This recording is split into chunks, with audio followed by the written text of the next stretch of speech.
बिल्लाहि मिनश शैतानिर रजीम बिस्मिल्लाहिर रहमानिर रहीम अल्हम्दुलिल्लाहि रब्बिल आलमीन वस्सलातु वस्सलामु अला सय्यिदिना व नबिय्यिना बिल क़ासिम मुस्तफ़ा मुहम्मद व आलि तय्यबीन अत्ताहिरीन अल मअसूमीन अल मज़लूमीन वलातुल्लाहि अला अअदाइहिम अजमईन मिन यौमिना हाज़ा इला क़ियाम यौमिद्दीन अम्मा बअद क़ाल अल्लाहुल हकीम फ़ी किताबिहिल करीम व हुवा अस्दक़ुस सादिक़ीन व क़ौलुहुल हक़ बिस्मिल्लाहिर रहमानिर रहीम अफ़हसिबतुम अन्नमा ख़लक़नाकुम अबतन व अन्नकुम इलैना ला तुरजऊन।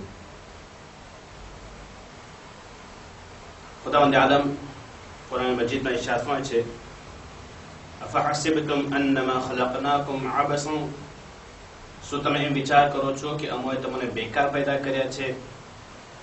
વઅન્નકુમ ઇલૈના લા તુરજઊન, શું તમે અમારા તરફ પાછા ફરી નથી આવવાના?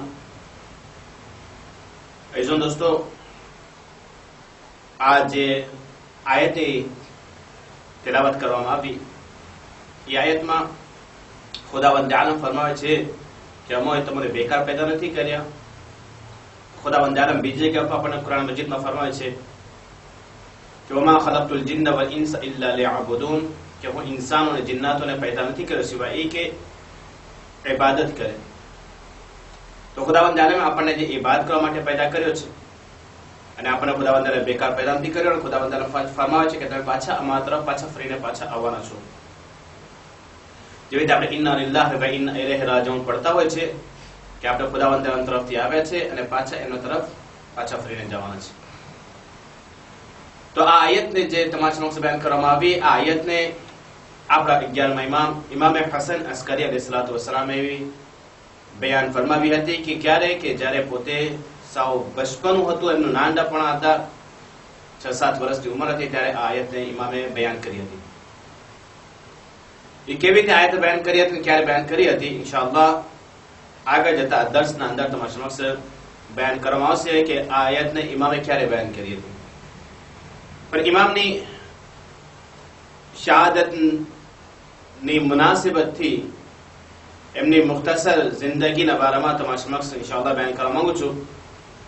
एना पहेला आपणे आ शहादत जे इमाम हसन अस्करी अलैहिस्सलातु वस्सलामनी शहादत तारीख छे, तो आपणे सौथी पहेला एमना ज दीकरा એટલે કે આપણા ઇમામે ઝમાના અલૈહિસ્સલાતુ વસ્સલામને આ ગમીનો દિવસ આપણે એમને ઉર્સો પેશ કરીએ છીએ। ઇમામ હસન અલૈહિસ્સલાતુ વસ્સલામ કે જેમનું નામ ઇમામ હસન અસ્કરી કે જેનું નામ હસન હતું અને અસ્કરી એમનું લકબ છે। ઘણા ભૂલ ખાતા હોય છે, ઘણા એમ કહેતા હોય છે અઝગરી।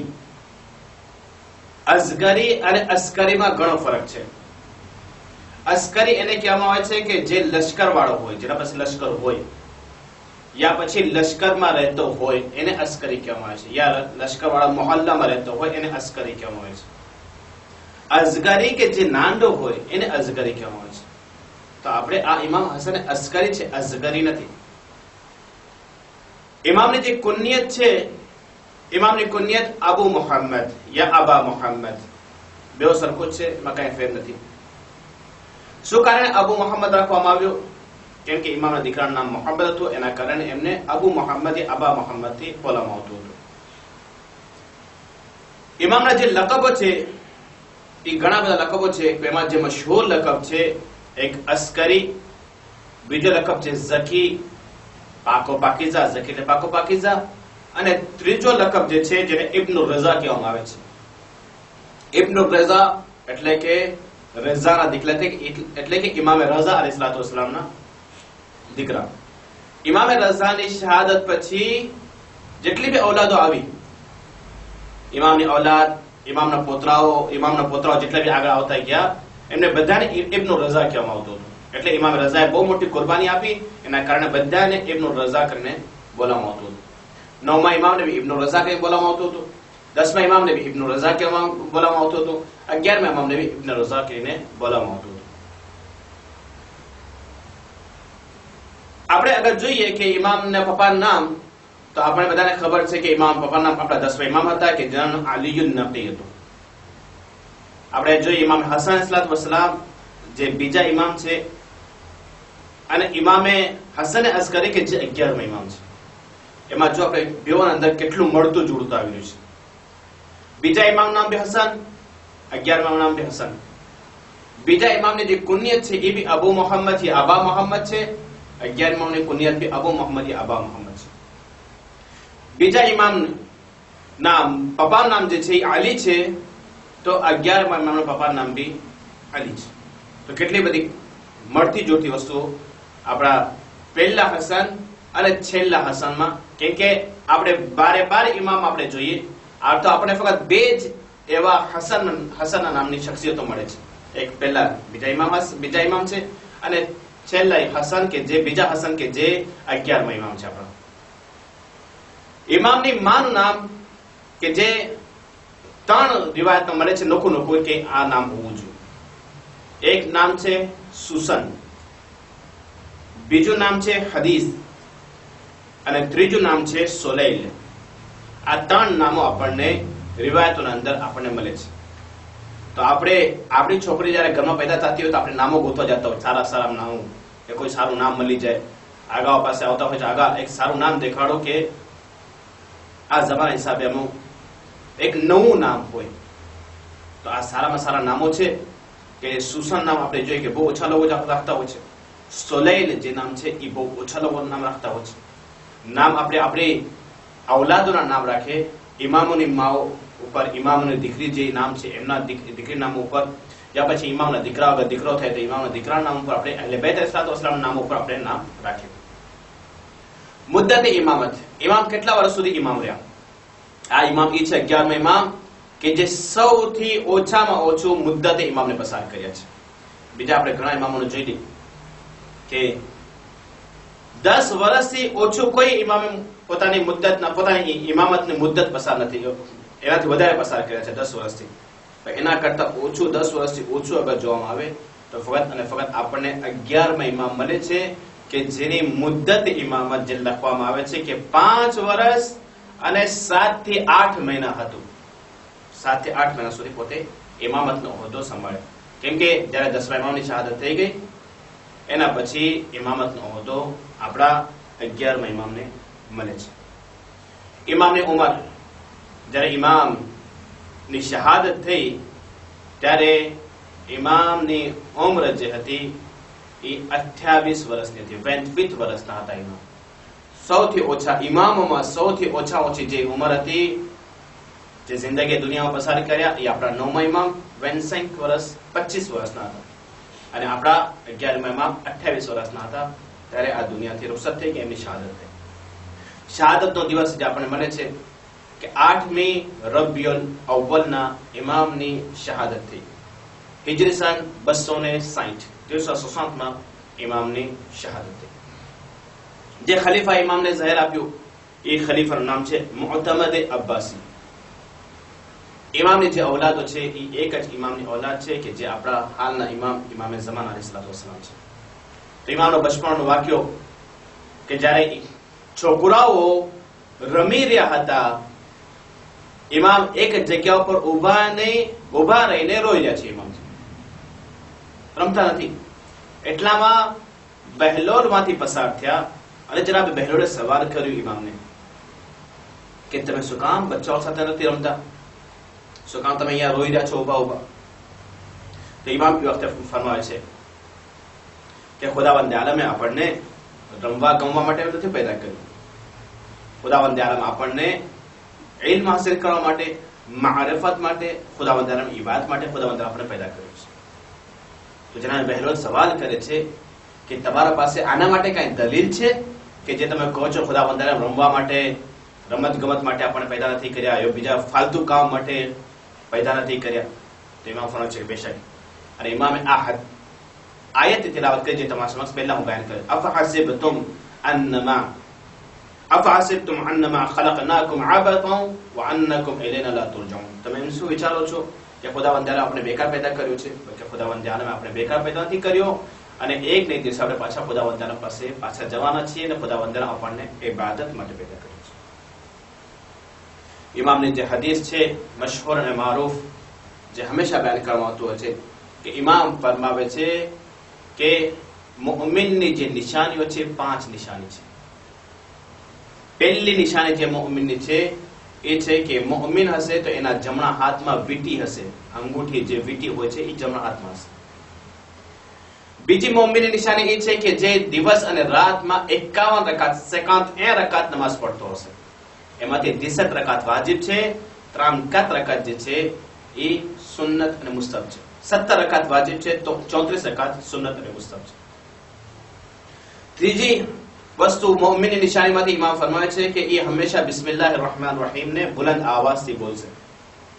જે રીતે નમાઝના અંદર ઝોહર અસરની નમાઝ આપણને આહિસ્તા આહિસ્તા પડવાનું છે મર્દો માટે, પણ વહાં બી આપણા માટે હુકમ છે કે આપણે બિસ્મિલ્લાહિર રહેમાનિર રહીમ ને જોરથી બોલીએ. ચોથી વસ્તુ એ કે જ્યારે મુઅમિન સજદામાં પોતાની પેશાન એટલે પોતાનું કપાળ જ્યારે મૂકશે તો એ ખાક ઉપર મૂકશે, માટી ઉપર મૂકશે. મુઅમિન નિશાની છે. કેમ કે બીજા લોકો માટી ઉપર સજદો નથી કરતા, પણ આપણા માટે મુઅમિન નિશાની છે કે માટી ઉપર આપણે સજદો કરીએ. અને સારામાં સારું ચોથા ઇમામ અલૈહિસ્સલાતુ વસ્સલામ પાસે એક નાનકડી કોથળી હતી. એ નાનકડી શશી યા કોથળી જે હતી એ પોતે પોતાના ખીચામાં હંમેશા મૂકતા હતા. લોકોએ સવાલ કર્યો કે આમાં શું છે? ચોથા ઇમામ ફરમાવે છે કે આમાં ખાકે શેફા છે, કરબલાની માટી છે કે જે હું મારા ખીચામાં હંમેશા મૂકું છું અને એના ઉપર જ હું સજદો કરું છું. એ ખાકને કાઢું છું, જમીન ઉપર રાખું છું, પછી એના પર સજદો કરું છું. એ ખાક વગર હું બીજા કોઈ ઉપર સજદો નથી કરતો. તો આટલું બધું ભાર દેવામાં છે ખાકે શેફા ઉપર, ખાક ઉપર સજદો કરવામાં એટલે માટી ઉપર. અગર ખાકે શેફા મળી ગઈ તો સારામાં સારું, અગર ના મળી તો બી માટી ઉપર સજદો કરવામાં આવે. અને પાંચમી વસ્તુ ઇમામ ફરમાવે છે, પાંચમી વસ્તુ એ છે કે ઝિયારતે અરબાઈન પડવામાં આવે. બહુ જ વધારે સવાબ છે અને ઝિયારતે અરબાઈન પડવામાં આવે. તો આપણે વિચારીએ કે આ ઇમામ અલૈહિસ્સલાતુ વસ્સલામ કે જેની ઉંમર 28 વર્ષની હતી, એ 28 વર્ષની ઉંમરમાં બી ઇમામે કેટલાક વર્ષો સુધી જેલમાં કેદખાનામાં પસાર કર્યા છે. 10મા ઇમામની શહાદત થઈ, એના પછી ઇમામને જેલમાં રાખવામાં આવ્યું તો લગભગ 5 વર્ષથી વધારે ઇમામને જેલમાં રાખવામાં, કેદખાનામાં રાખવામાં આવ્યું. અને કેદખાનામાંથી બી ઇમામ લોકોને હિદાયત કરતા હતા, શિખામણ દેતા હતા. અને એક વસિયત ઇમામે કેદખાનામાંથી પોતાનો એક શિયા જે દોસ્ત હતો એને, પોતાનો ચાહવાવાળો જે હતો એને એક હદીસ લખીને મોકલાવી ઇમામે. હદીસમાં શું લખે છે? ઇમામ ફરમાય છે કે અમારા શિયાઓને કહેવામાં આવે કે ઉસીકુમ બિતaqwallah, કે તમારા માટે હું વસિયત કરું છું કે તમો તકવા ઇખ્તિયાર કરો, મુત્તકી બની જાઓ, પરહેઝગાર બનો, ખુદાવંદ આલમથી ડરતા રહો. વલ વરએ ફી દીનિકુમ, અને એ વસ્તુથી બચો કે જેના અંદર શંખ હોય તમને, એનાથી બી બચી જાઓ. જેના અંદર શંખ હોય, પહેલી વસ્તુ એ કે હલાલ હરામનો ખ્યાલ રાખવામાં આવે. એટલે વાજિબાત જેટલો ખુદાવંદ આલમે કીધું છે, તકવા એટલે જેટલી બી વાજિબ ખુદાવંદ આલમે આપણે કીધું છે વાજિબાતને અંજામ દો, હરામથી જે આપણે ખુદાવંદ રોક્યું છે એનાથી રોકાઈ જાય. બીજી વસ્તુ ઇમામ ફરમાવે છે વલ વરએ ફી દીનિકુમ, અને જે શંકાવાળી વસ્તુ છે એનાથી બી તમે બચીને રહો. આપણે શંકા છે કે આ હલાલ છે યા હરામ છે, તો આપણા માટે બેટર છે કે આપણે એનાથી બચી જાય, એ ના ખાય, એનાથી મૂકી દે એ વસ્તુ એ શંકાવાળી વસ્તુ. વલ ઇજ્તિહાદુ લિલ્લાહ, ઇમામ ફરમાવે વલ ઇજ્તિહાદુ લિલ્લાહ એટલે અલ્લાહ માટે કોશિશ કરવામાં આવે. કોઈ બી કામ કરો ફક્ત અલ્લાહ માટે, બીજા કોઈ ના હોય, બીજા કોઈ ધ્યાનમાં ના હોય, ફક્ત અલ્લાહ માટે કરવામાં આવે. આગળ ઇમામ ફરમાવે વસિદકુલ હદીસ, અને જ્યારે બી બોલો તો સાચું બોલો, હંમેશા બોલો તો સાચું બોલવામાં આવે, ખોટું ના બોલવામાં આવે. વ અદાઇલ અમાનતિ ઇલા મન અતમનકુમ મિન બિર્ર વ ફાજર, કે અમાનતને અદા કરો, જે અમાનત તમારી પાસે મૂકી ગયો છે એને અદા કરો. ભલે એ માણસ સારો હોય યા ખરાબ માણસ હોય, પણ તમારી પાસે આવીને અમાનત મૂકી ગયો તો એની અમાનત તમને તરત જ જરૂરી છે કે અદા કરવામાં આવે. રસૂલ ખુદા પાસે કેટલાક લોકો અમાનત મૂકી જતા હતા, સારા લોકો બી હતા, ખરાબ લોકો બી હતા, તો બી રસૂલ ખુદા એમની અમાનતોને પાછા દઈ દેતા હતા. એટલે તો રસૂલ ખુદાનું નામ અમીન પડી ગયું. એટલે એનું લકબ રસૂલ ખુદાનું અમીન, એટલે કે અમાનતને સહી રીતે એના માણસ સુધી, એના સાહેબ સુધી, એના ધણી સુધી સહી રીતે પાછા પહોંચાડતા હતા. આગળ ઇમામ ફરમાવે છે વતુલી સુજૂદ, અને તમારા સજદાને લાંબુ કરો, એટલે લંબાવો તમારા સજદા. સજદામાં જ્યારે જાઓ તો વધારે zikr કરતા રહો. એમ નહીં કે જલ્દી ત્યાં સજદો કરે પાછા ઉભા થાય, નહીં, લંબાવો તમારા સજદાને વધારે, જેટલો સજદો લંબાવો છે તમારા માટે સારું છે. અને આગળ ઇમામ ફરમાવે છે વલ હુસ્નિલ જબાર, અને જે તમારા પાડોશી છે એ પાડોશીઓનો તમારે હક અદા કરવાનો છે. જે બી પાડોશી છે, ભલે પાડોશી મુસલમાન હોય કે બીજી કોમનો હોય, પણ આપણો પાડોશી છે તો આપણે એના હકને આપણા માટે જરૂરી છે કે આપણે એના હકને અદા કરીએ. તો અઝીઝો દોસ્તો, આપણા ઇમામ કે જે આપણા 10મા ઇમામની શહાદત પછી 5 થી 6 વર્ષ સુધી કેદખાનામાં રહ્યા અને એ કેદખાનામાં ઇમામને મુઅતમદે અબ્બાસી જે વખતનો ઝમાનો ખલીફા હતો એ ઇમામને ઝહેર આપે છે અને એ ઝહેર 1-2 દિવસ પહેલા નહીં બલ્કે 1-2 કલાક પહેલા નથી આપવામાં આવ્યું, બલ્કે ઇમામને ઝહેર 7 દિવસ પહેલા દેવામાં આવ્યું અને એ ઝહેરની અસરના લીધે ઇમામ જ બહુ જ તકલીફમાં હતા અને બહુ જ તડપતા હતા. આખિરમાં 8મી રબીઉલ અવ્વલના ઇમામની શહાદત થઈ. ઇમામની જ્યારે શહાદત થઈ ત્યારે આપણા ઇમામે ઝમાન અલૈહિસ્સલામ 5 વર્ષના હતા કે જે ઇમામને ગુસ્લ કફન આપે છે, એમની નમાઝ જનાઝા પડે છે અને એમને સામરામાં કે જ્યાં હમણાં ઇમામે આલિયુન નકી અલૈહિસ્સલામની કબ્રના બાજુમાં આપણા ઇમામે હસન અસ્કર અલૈહિસ્સલામ આપણા 11 ઇમામને એમના પપ્પાના બાજુમાં દફન કરવામાં આવ્યું. ખુદાવંદ તાલા પાસે આપણે દુઆ કરીએ કે પરવરદિગાર અમને મરવા પહેલા અમારા ઇમામ, અમારા 10મા ઇમામ અને અમારા 11 ઇમામની કબ્રની ઝિયારત અમને નસીબ ફરમા. જે મોમિન મુનાદ એ ઝિયારત કહી આવે છે એ ઝિયારત અમને ખુદાવંદ તાલા કબૂલ ફરમા. પરવરદિગાર અમારા ઇમામ ઝમાન સલ્લલ્લાહુ ઝુહુરમાં જલ્દી ફરમા, અમને બધાને એમના લશ્કરમાં શુમાર ફરમા. ربنا تقبل منا إنك أنت السميع العليم.